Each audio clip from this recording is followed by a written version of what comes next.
ഇന്ന് തന്നെ ഡൗൺലോഡ് ചെയ്യൂ. കാണൂ നിങ്ങളുടെ ഫേവറേറ്റ് ഷോസ്. എന്നെ ചിലപ്പോ നിനക്ക് കുറ്റം പറയാൻ തോന്നുമായിരിക്കും. പക്ഷേ അനുജത്തിയുടെ ഭർത്താവിനെ ചേച്ചിക്ക് പിടിച്ചു കൊടുക്കുന്ന ഏർപ്പാടുള്ള അത്ര പരിഷ്കാരമൊന്നും ആയിട്ടില്ല ഞാൻ. ഞാൻ കണ്ടുപോയി പേടിച്ച് നിലവിളിച്ചതാ. പേടിക്കണ്ട മോളെ, അങ്ങനെ ഉണ്ടാവില്ല. നീ വല്ല സ്വപ്നവും കണ്ടതായിരിക്കും. അങ്ങനെയൊന്നും അല്ല, അത് മുറിയിൽ തന്നെയുണ്ട്. ഓ, എനിക്ക് പിന്നെ അതൊന്നും അറിയണമല്ലോ. വേണ്ടമ്മേ, കണ്ടാൽ നിങ്ങൾക്ക് പേടിക്കും.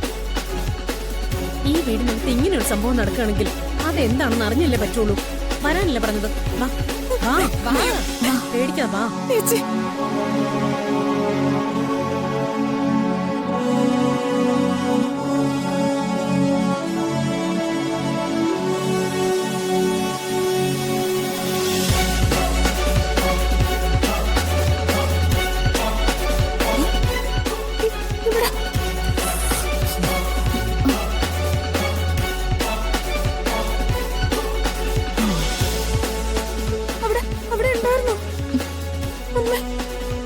എവിടെ? ഇത് വരുണല്ലേ? എന്തൊക്കെ പ്രിയങ്ക നീ കാണിച്ചു കൂട്ടുന്നേ? വെറുതെ എല്ലാരെയും വിളിച്ചുണർത്തിയിട്ട്. അവിടെ ഉണ്ടായിരുന്നു.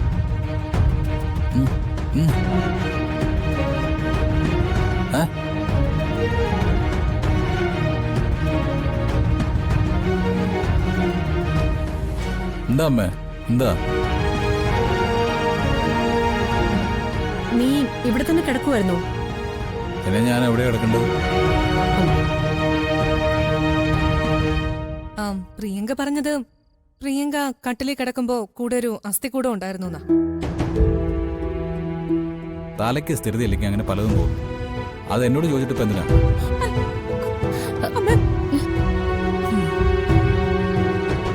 ചേച്ചി, ഒന്നുമില്ല. അവിടെ ഉണ്ടായിരുന്നു. എന്താ എന്താ ഇവിടെ? മുത്തശ്ശി, അതെ, പുതിയ കഥ കേട്ടില്ലേ? ഇവിടെ എന്റെ ബെഡ്റൂമിൽ ഒരു അസ്ഥികൂടം കിടന്നിരുന്നു എന്ന്. അത് കണ്ട് പേടിച്ച് നിലവിളിച്ചു എന്ന്.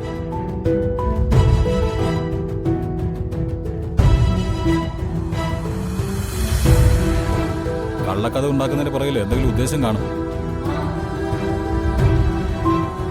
കള്ളക്കഥയൊന്നും അല്ല, ഞാൻ കണ്ടതാ.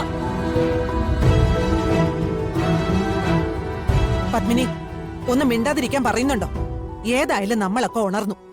ബാക്കി എല്ലാവരെയും വിളിച്ച് എഴുന്നേൽപ്പിക്കണോ?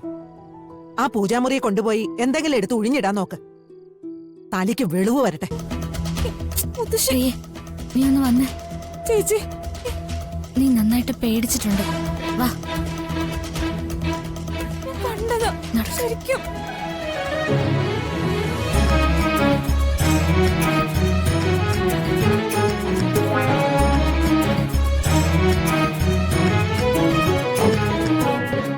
അസ്ഥികൂടത്തിന്റെ കഥയുടെ പുറകിൽ വേറെ എന്തെങ്കിലും ഉണ്ടോ അമ്മേ? അല്ല, അമ്മയാണല്ലോ ഇപ്പൊ പരീക്ഷണങ്ങളൊക്കെ നടത്തുന്നത്. അതുകൊണ്ട് ചോദിച്ചതാ.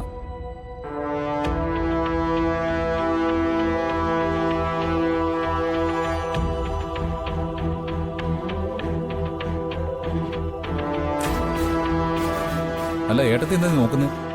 അല്ല, പ്രിയങ്ക അങ്ങനെ വെറുതെ പറയില്ലല്ലോ. ഓ, അപ്പോ പ്രിയങ്ക പറഞ്ഞ കഥ ഏട്ടത്തിക്ക് വിശ്വാസമായിട്ടുണ്ട്. ഏട്ടത്തി, സത്യത്തില് ഇവിടെ ഒരു അസ്ഥികൂടം ഉണ്ടായിരുന്നു. ഇപ്പൊ മാത്രമല്ല, എന്റെ മുന്നിൽ പലപ്പോഴും അത് ഉണ്ടാവാറുണ്ട്. അതെ, നമ്മുടെ തൊട്ടപ്പുറത്തെ ശ്മശാനമില്ലേ, അവിടെ നിന്ന് വന്ന് കയറുന്നതാ.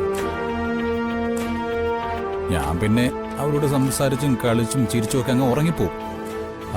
പിന്നെ ഏട്ടത്തിക്ക് അവരെ കാണുന്ന നിർബന്ധമാണെങ്കിൽ ഞാൻ അവരെ വിളിച്ചു വരുത്താം. അയ്യോ വേണ്ട. ഒന്ന് കണ്ടു നോക്ക് കൽപ്പനെ. നീ ധൈര്യമുള്ള പെൺകുട്ടിയല്ലേ? മുത്തശ്ശിയൊന്നും മിണ്ടായിരുന്നേ, എനിക്ക് വേറെ ജോലിയുണ്ട്.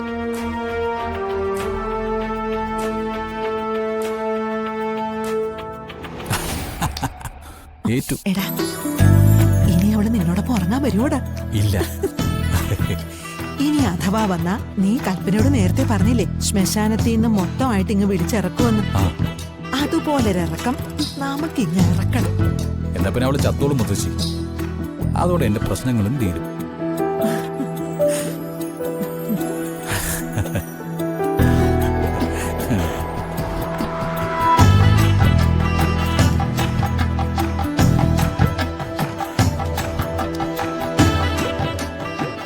പ്രിയങ്ക എവിടെ?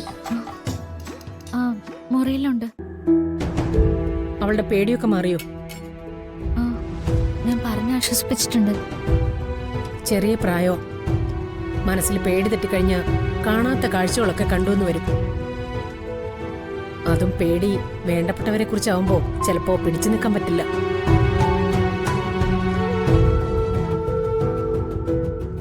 ഞാൻ പറഞ്ഞു തന്ന കാര്യങ്ങളൊക്കെ മനസ്സിലുണ്ടല്ലോ അല്ലേ? ഉണ്ടമ്മേ, ഞാനൊന്നും തെറ്റിക്കില്ല. എന്നാ നല്ലത്. ആ എന്താ മോളെ, കുറച്ചെങ്കിലും ഉറങ്ങിയോ നീ? കുറച്ചേരം ഉറങ്ങിയമ്മേ, ചേച്ചി കൂടെ ഇരുന്നു. മനസ്സിന് എന്തെങ്കിലും പേടി തോന്നിയാ കുറച്ചു നേരം പൂജാമുറി ചെന്നിരിക്കും. മനസ്സിന് ഭഗവാൻ ആശ്വാസം തരും. പ്രിയ, കൊണ്ടേ വരണ് കൊടുക്ക. ഞാൻ കൊടുത്ത വരുൺ കുടിക്കില്ല.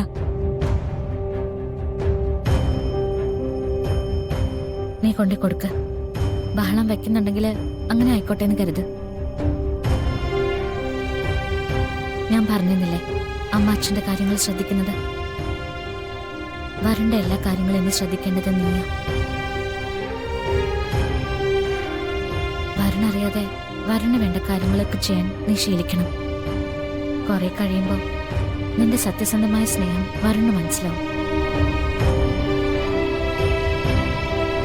ചെല്ല്, പോ. പോയിട്ട് വാ മോളെ. വരുൺ ദേഷ്യപ്പെട്ടാലും നീ തിരിച്ചൊന്നും പറയാൻ നിൽക്കണ്ട. ശരി അമ്മേ.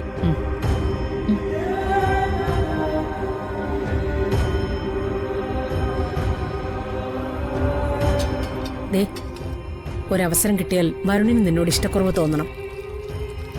അത് മനസ്സിൽ വെച്ച് വേണം ഈ വീടിനകത്ത് നടക്കാൻ. എന്നെ ചിലപ്പോ നിനക്ക് കുറ്റം പറയാൻ തോന്നുമായിരിക്കും.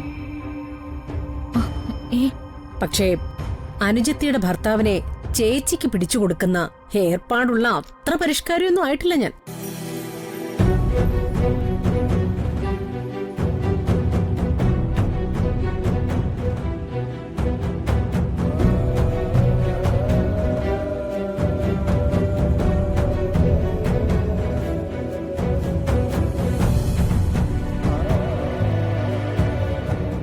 വരുൺ, വരുൺ, കോഫി. അതെ, നാണോ മാനോ ഉള്ളവരോട് ഒരിക്കൽ പറഞ്ഞാൽ മനസ്സിലാവും. ചിലരത് മനസ്സിലാവാതെ വീണ്ടും ആവർത്തിക്കും. പക്ഷെ ഇത്രയും നാണം കെട്ട രീതി ഇതാദ്യമായിട്ടാണ്.